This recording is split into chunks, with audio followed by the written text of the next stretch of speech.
I've just received a very exciting package. I've got some supplies here from Jackson's Art.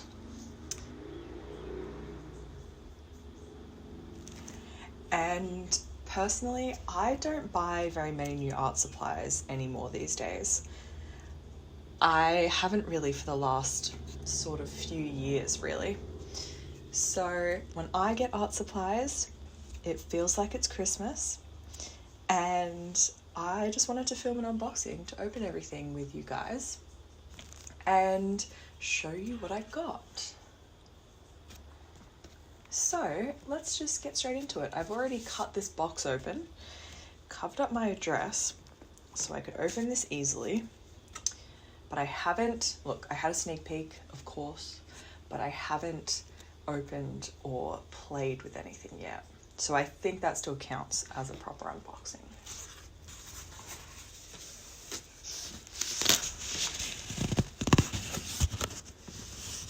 So this whole box here is totally dedicated to watercolors. I've decided that I'd like to focus a bit more on watercolor as a medium for different reasons I'll get into later in the video. For now, we'll focus mainly on the unboxing, but basically this is a box full of watercolor supplies. So I'll get this box out of the way.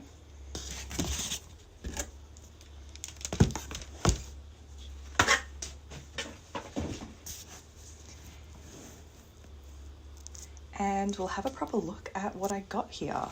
So firstly, I got some new brushes. Let's get this out of the way.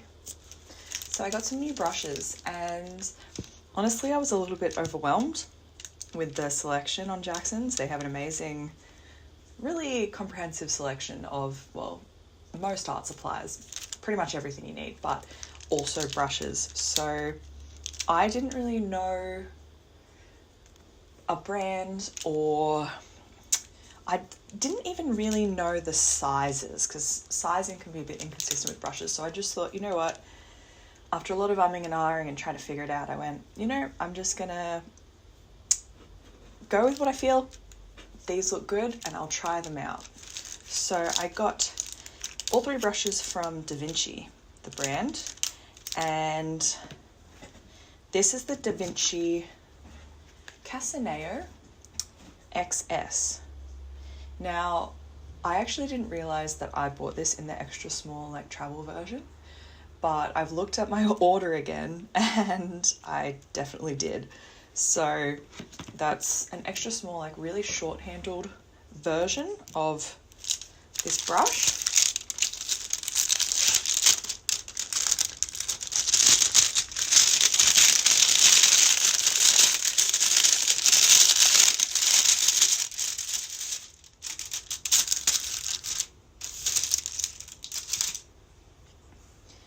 And then I got two more Da Vinci brushes.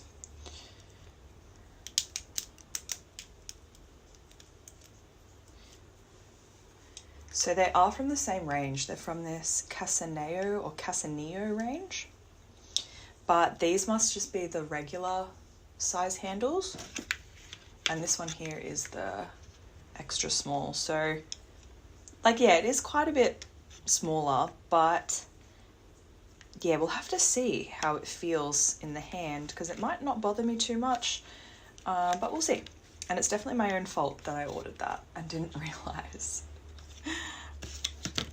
So I got a size 8 and a size 12 flat brush, and I got a size 8 round brush.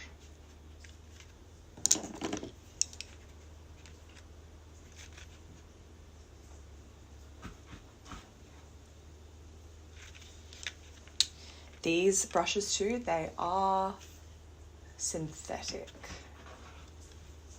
So those are the brushes that I got. Now for the paints, or should we do the paper? No, we'll do the paper first. we'll leave the paint till last. And if you can hear some weird noises in the background, it's because my cat is playing with the cardboard box on the floor. So this paper I got because I've been watching a lot of a watercolor channel here on YouTube. The artist Jane Beta. I'm not sure how you pronounce her last name, but I've been watching a lot of her videos, and I love her videos.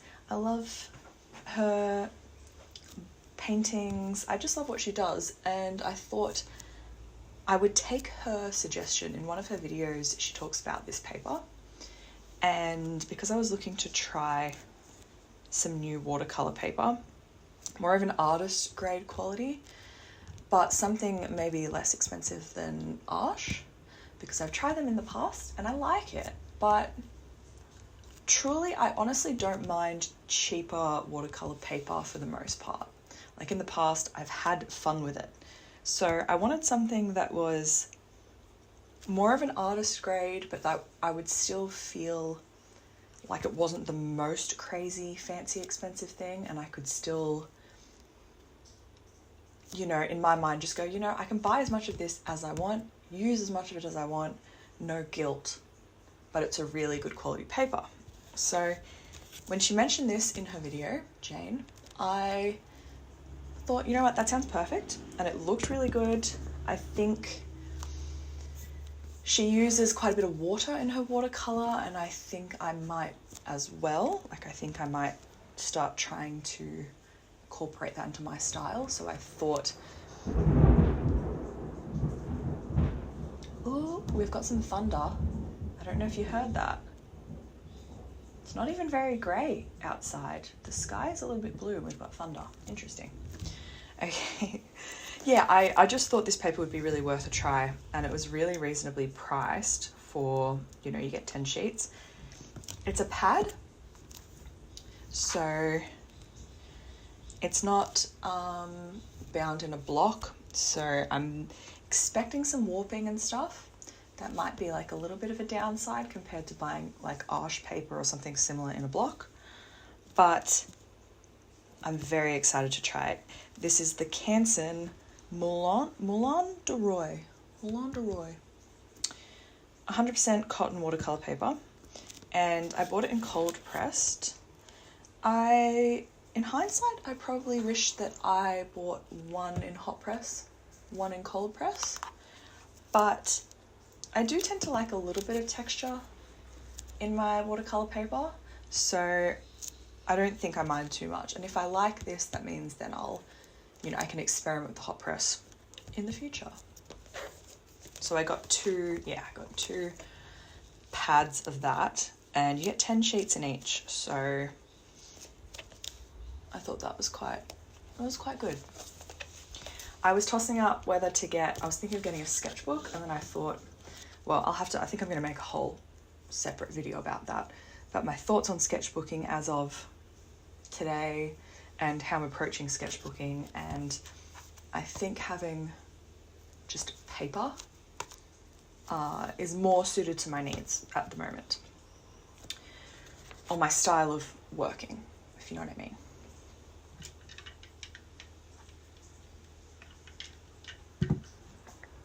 So now, the paint, which you probably think is the most exciting part of the unboxing. The other stuff's exciting too, but I guess the paint is the real, you know, it's a real showstopper.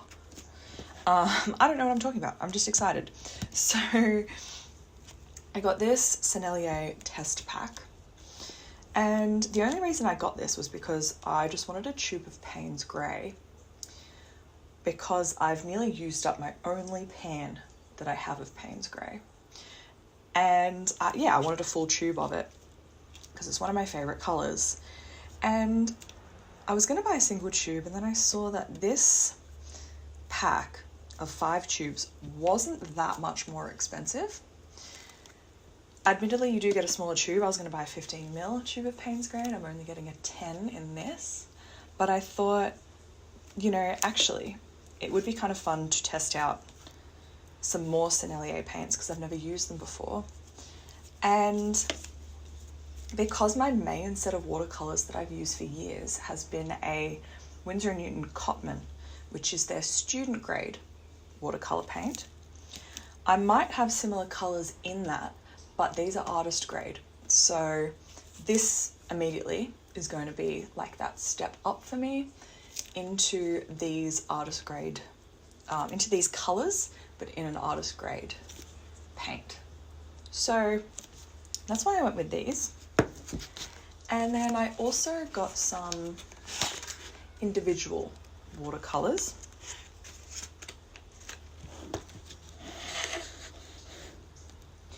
Now, this one was kind of the main reason I placed an order of art supplies to begin with. I'd seen, where did I see this? Maybe I saw another YouTuber using this. Or maybe it was on, I don't know where I saw this colour. This M.Graham Maroon Perylene. But I saw someone using it and I fell in love with it. And I just thought, I have to have that. So that's the main inspiration, honestly, that has started this whole new path back into watercolour and getting more into watercolour. I saw this colour and I thought it was beautiful, and I thought it was something different than the watercolours that I own. Like I needed this colour. So I'm really excited to swatch that and play with it and see, you know, if it lives up to my hopes.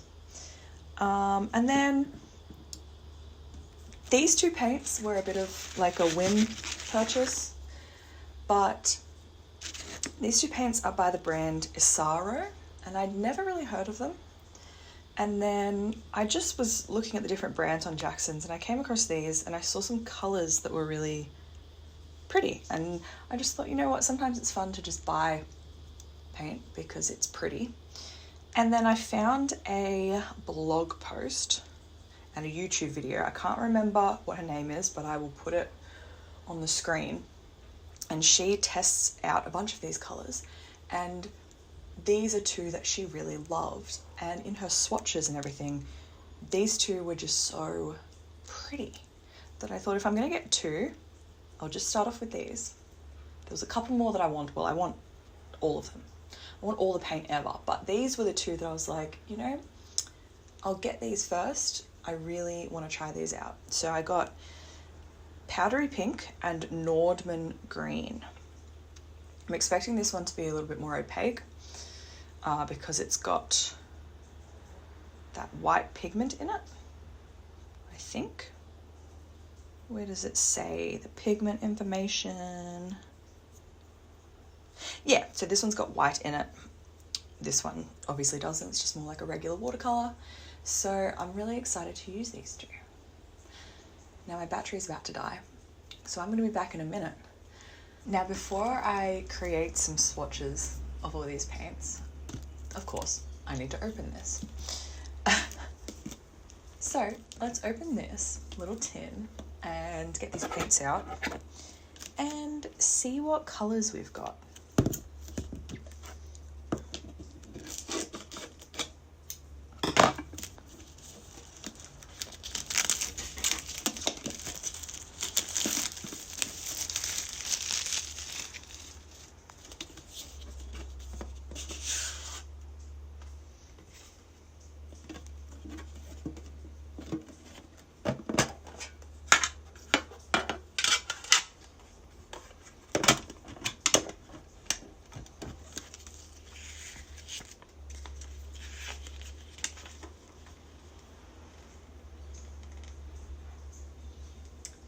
So it comes with this little booklet, and that's kind of fun. It's got a little like timeline, little history of when they created each of their products. So the watercolor was the first thing they created in 1893. Okay, you better be good. You've been doing it a long time. You better be good. You got no excuse. Okay, that just kind of shows their products. Okay, fair enough. So, the colours in this set is lemon yellow, bright red, ultramarine blue, Chinese orange, and Payne's grey. Now, I didn't look before I bought these, but I'm interested to see how many of these are single pigment colours. That is just something that I'm only recently getting into, or getting interested in. And oh, okay. So, the lemon yellow and the ultramarine deep, sorry, not ultramarine blue, ultramarine deep, are single pigment colours. This bright red is really interesting because in pigment it says NR. So I guess that means not rated because it's also NR in light fastness. So that's really strange. Maybe, oh, I don't know. Maybe it's more of a dye than a pigment, but why would, I don't know. That's just strange to me. I'm not like the biggest fan of that. I would like it to have a light fastness rating and pigment information if it's a professional watercolor. But okay. So Chinese orange and Payne's grey aren't single pigments. Chinese orange has 3 pigments and so does Payne's grey. But obviously I knew that Payne's grey was a mixed pigment. Some kind of like black and blue, usually. And Chinese orange I've never really like heard of. But it makes sense because it's an orange that it would be a yellow and a red pigment. And this also has a bit of blue in it. So, yeah.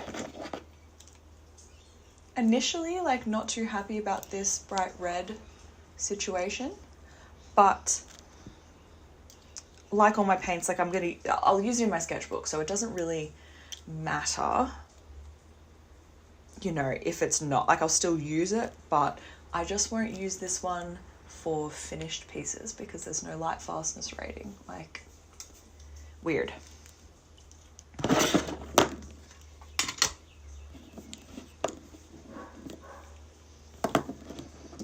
So I liked how in this set I've got those like 3 primaries, and then I've got obviously the Payne's grey, which I needed and wanted, and then this bonus Chinese orange, which sounds fun. Now I'm going to create some swatch cards because I've decided I think that's what I want to do to sort of catalogue my watercolours from here on out. So I'm going to do a bit of a time lapse as I create these, and I'll come back to you when they're all done and dried.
Oh no. Okay. I just thought I was recording and I was talking to the camera for 10 minutes. So let's do that again. In case you couldn't tell from this absolute chaos in front of me, it's been a few days. I have been testing out all the supplies, the paper, the brushes, paints, and I have many thoughts, but most of those thoughts I'm going to share with you in the process video for this painting. But I wanted to come back in and end the video properly, because that would have been a really weird place to finish, just on those swatches. So I thought I would update you a little bit on particularly this colour that I talked about earlier, this bright red that came in the Sennelier test pack. So basically, from my further research on the internet, on Sennelier's website, there's no information about the pigment, about the light fastness, anything to do with this colour. Now, Dick Blick, the US art store, lists this as like Tourmaline red. This is the pigment that they're saying that this bright red is composed of. However, I'm going to go by the Sennelier website and err on the side of caution, because I don't think, well, I don't know where Dick Blick got that information from, and I'm not going to trust what they say about, oh, it's this pigment and it's really highly light fast. I'm going to err on the side of caution with this, and I'm going to say that this is something I'm going to use only in a sketchbook. So I didn't use it at all in this piece, which is fine because it's a little bit more of a cooler red than I think would work in this scheme. However, I think it's a weird choice to include in a test pack of professional artist watercolors. Judging by the color charts that I saw on Sennelier's website, they have plenty of other reds that they could substitute for this, and I don't think that they should include this. I think they should change this out for another color, because the rest of the paints are like artist grade, have pigment information, are light fast, etc. So the cynical side of me kind of thinks that this is a way that they can sell this paint that they may not really sell that much of otherwise, to get rid of stock of this paint by slipping it into this kit. And kits like this are usually more aimed at, I guess, beginners or people starting out, because they're like a primary set, I suppose. But they're also for people like me who want to dabble in a new brand of watercolor, or go from using more of like a student range to like a professional artist quality watercolor. So it's a strange choice, and I don't think they should include it in this kit anymore, because it's not, to me, like a professional artist grade paint. You know, it's more of a student grade. Despite the color being beautiful, it's just not going to cut it for finished pieces where it might fade or whatnot. So that's my thoughts on that. The rest of these colors, gorgeous. This one's still beautiful. I'll use it in my sketchbook, but yeah, gorgeous. This is probably the most interesting of the bunch, this Nordman green. It's done some really interesting granulaty things. It's like, to me, it's got like Daniel Smith's, this is my other watercolor palette, Moon Glow, mixed in with like a green. Like it's got that same, a little bit of moon glowy purpley granulation, which is so gorgeous and unique and very exciting. So I'll be talking about the paints, like I mentioned, my experience with them and all of these things that I bought in this video. But I didn't use all the paints. So I didn't use this one.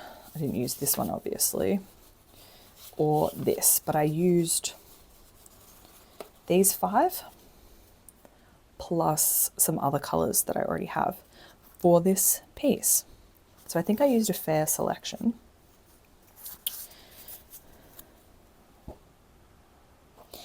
Now, I'm going to continue working on this because I'm getting so close to being done and I'd like to finish it today. So this video should be up on my channel very soon, within a week. And yeah, if you're new here, please subscribe to my channel. Blueberry and I would very much appreciate it. Oh yeah, I also mentioned how I was going to chat. Ah!